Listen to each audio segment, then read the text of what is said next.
Yo, we just got a new miner in. This thing mines Dogecoin among many other cryptocurrencies. Hey, I'm Vosk. You're on the VoskCoin YouTube channel. You're out here on the VoskCoin mining farm. We do air-cooled mining in there. We do basically HVAC cooled mining in there. It's mini data center, hard drive mining, nodes, servers, stuff like that. And then over there, we do immersion mining, which is liquid cooled mining.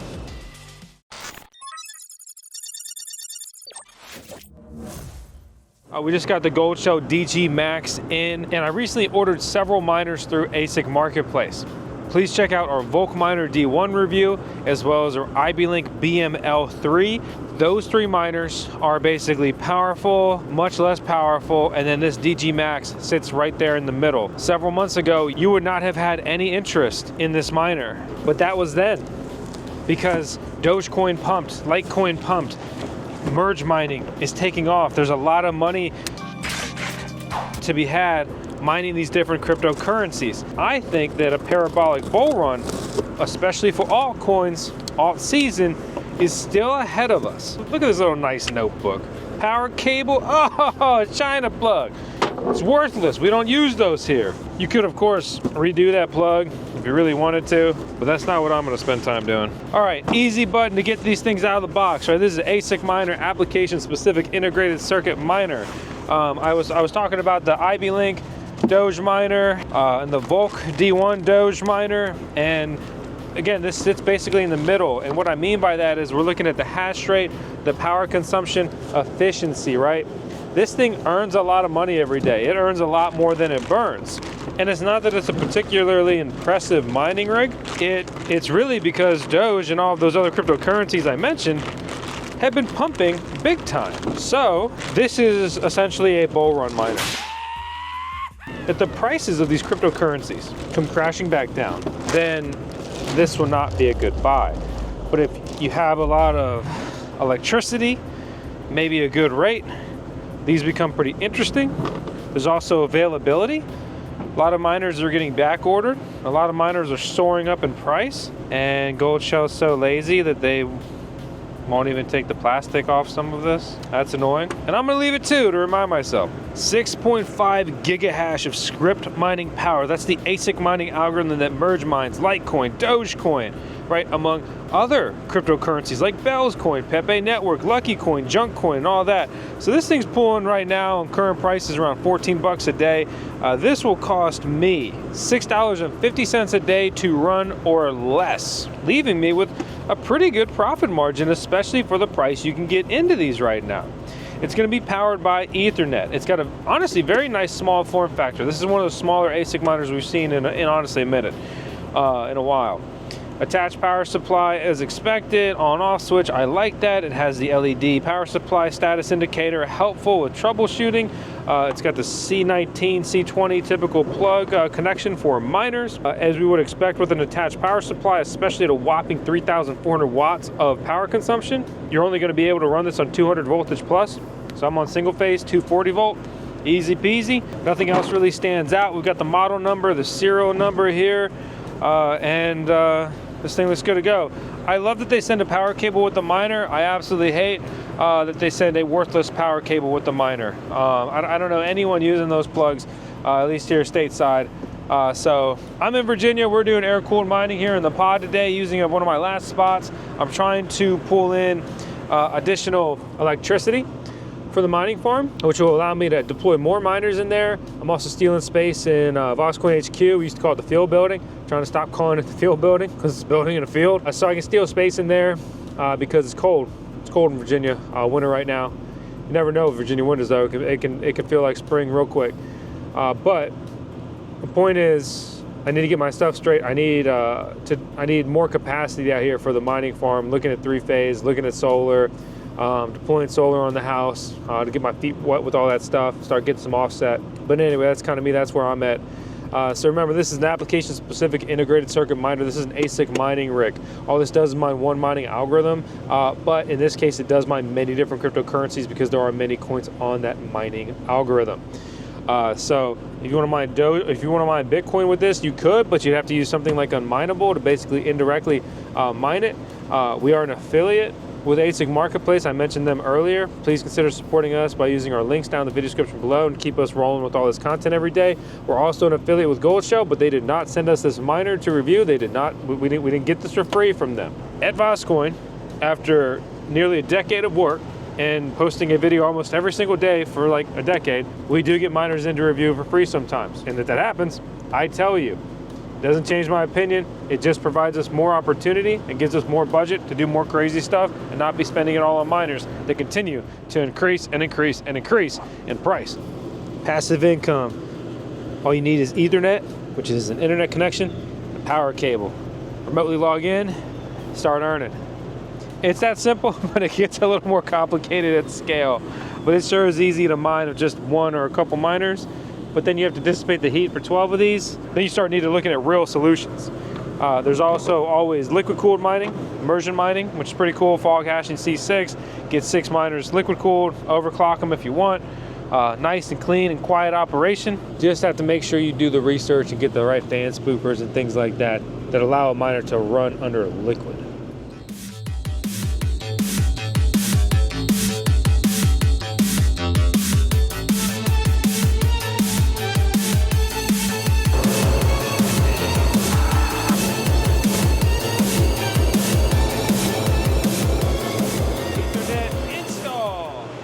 Do you want to go to Mining Disrupt's Bitcoin Mining Expo March 25th to 27th this year? Then you'll need a ticket. And with code VoskCoin, you can get 20% off. Link out in the video description below. Thanks to them for sponsoring today's video. All right, got a power cable. I started buying different colored power cables. You can just get stuff like this on Amazon. I'll drop a link. I normally get my power cables and all that stuff through Altair. He's a great US-based source for mining power supplies, like literally power supplies, and also just all the other parts and stuff like control boards, power cables. He sells Bitcoin miners too, and the cool little bit axes. Check out our reviews on those. They're fun devices, especially in a bull run. You know, plug something in and get the opportunity to hit $300,000. It's crazy. But I wish he would start carrying multiple colors, because it's really useful for me, right? So I have a lot of 2X C13 power cables, right? And that's typical for the previous Antminer generation. And still many miners are produced with it. And then they go into a C20 connection. This is a C19 to a C20 connection.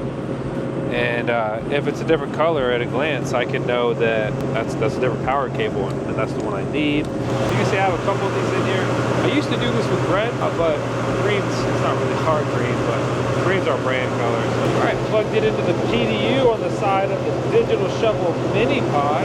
Power supply is off. Here with the open circuit. We will close that circuit, and this is kicking on. You see the Ethernet cable blinking, that's what we're going to see. The power supply is blinking, that's what we're going to see. In this mini pod, I have 200 amps ran into each of these PDUs, 400 amps of service here. There's a lot of unused space in here, and a lot of opportunity for wire management. Wow. The number one thing that we're looking for right now, right as I just walk out of this pod, is that we don't trip the breaker, because I am running at nearly capacity on both of the PDUs in there. I'm basically maxing out my 200 amp times 2 services. All right, so I've got basically 2 200 amp panels over there. Each one feeds, again, the left PDU and the right PDU in this thing. So fingers crossed that we're gonna be good to go there. So I use Eero for a mesh network out here. I can quickly see a new device pop up. And QSDK is typical for these Goldshell miners. I instantly know, right, this is the Goldshell DG Max that I just plugged in. All right, so I'll click done, I'll click save. I see that IP address 192.168.7.155. And the last couple videos, I set this up on my phone. But I am right here next to my lair. So you can see some hard drives mining over there. Hopefully, maybe. So this is my mining farm computer. And I told you that IP address, right? 192.7.155. I switch it over to English over here in the top right. Default password, username's already there. And then it's just 1, 2, 3, 4, 5, 6, 7, 8, and 9. All right, so I use F2 pool. I absolutely recommend against using via BTC. They have some of the worst character I've ever seen, much like Trade Ogre that scammed me via BTC. have that same nasty attitude. So I don't trust them at all. I don't trust mining there. I don't trust my coins in there. You do whatever you want to do. I'm just here to share my experience. I've always had a good experience with F2 pool. I've always had a good experience with DX pool, and you can see we've got hash rate. It's detecting hashboard 1, 2, 3. Very simple, very straightforward. We see firmware version. Always get to update to the latest versions. Not really any modes here, basically hashing and idle. You can hit this icon to enable flashing red and green LED. It's helpful to locate your miner if you have a bunch of the same models. And the only other thing I'm going to do, right, no Wi-Fi support, quick mention, but I'm going to go ahead and just restart the miner.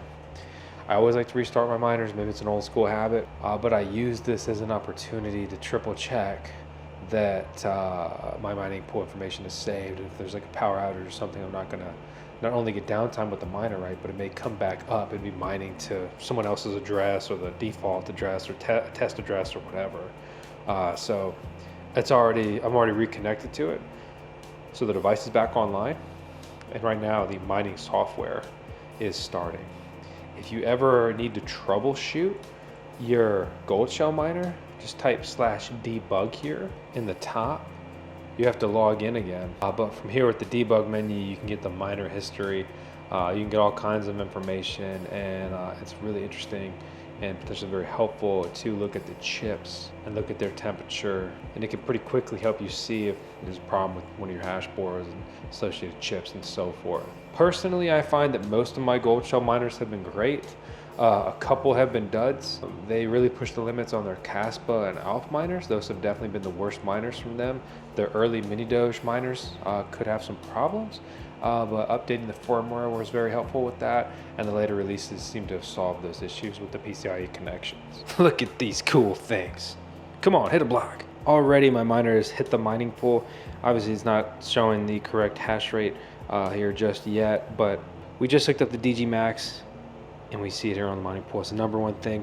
You got to see your miner active on the mining pool. That's the mining collective you're dealing with, unless you're solo mining. If the pool doesn't say you're mining, then you're not going to have earnings. If you don't have earnings, you may be very well burning up electricity, which gets very expensive month over month over month.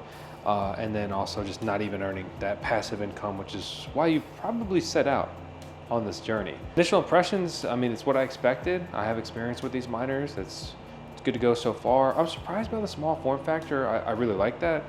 Small form factors are great. Gives you more options. Easier to use in immersion mining setups. It's easier to use in mining sheds, in your mining garage, in your basement, whatever you're gonna do. You're easier and better everywhere, right? So I'll let this get a couple days of mining earnings and profitability, see how it impacts us there. I'll make sure the performance is good to go, at least for now. And I'll pull up the site. We'll kind of look at the current price point of this and how it stacks up against some of the other options. 6.5 gigahash a second. That is the hash rate advertised for the Goldshell DG Max. Unfortunately for me, for the mining pool, this miner's not quite getting it done. Coming in at 6.33 gigahash a second, 0.22% rejection. Underperforming at the advertised rate. This is negatively impacting my mining profitability. What is the mining profitability for the Goldshell DG Max? Well, a month ago when I ordered this, 18 all the way up to 24 bucks a day in coin, not including the additional mining profitability with the lower cap merge mine coins. What was it supposed to be mining a couple weeks ago when I got this plugged in? About 16, 15 bucks a day. And what it should be earning right now is about $10 a day. And all of these numbers are after I account for my electricity bill of $6 to $6.50. I'm taking $6.53 against these calculations right now. I am mining about 17 bucks, right? Minus the electricity there. This is a mining rig that is supposed to hash at 6.5 gigahash a second, mining the script mining algorithm, consuming 3,400 watts of electricity. I should be mining about 33 Doge a day, as well as numerous other coins, including, of course, Litecoin. There seems to be overlap in manufacturing between iBelink, Goldshell, and some of these other manufacturers. Most notably, the BML3 by iBelink and this Goldshell DG Max came out at around a similar time, and both of those miners are actually underperforming on the mining pool. And one is in VoskCoin HQ. There's no cooling in there, but it's very cool outside. It's a fine temperature. The other one, this DG Max, is running in our digital shovel mini pod. It's very cold in there. So it's not a heat issue, just to illustrate that. So basically, I'm a little disappointed with our poolside hash rate, and this has been typical looking at the data for a few days, but overall it's been a couple weeks. The miner's working well.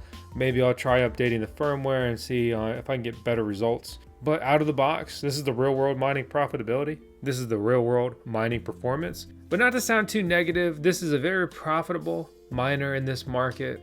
I definitely think this is in that bull run miner category. I don't see this being a lucrative miner for many years. And that's why it has a lower price point. It's less efficient, right? You can get into this for well under $4,000. Closer, right?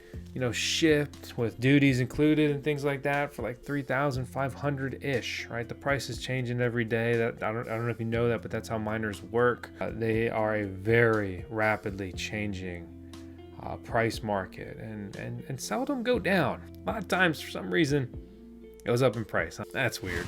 This earns, right, more than it burns, right? Earning more passive income coins, money per day than it burns in electricity cost.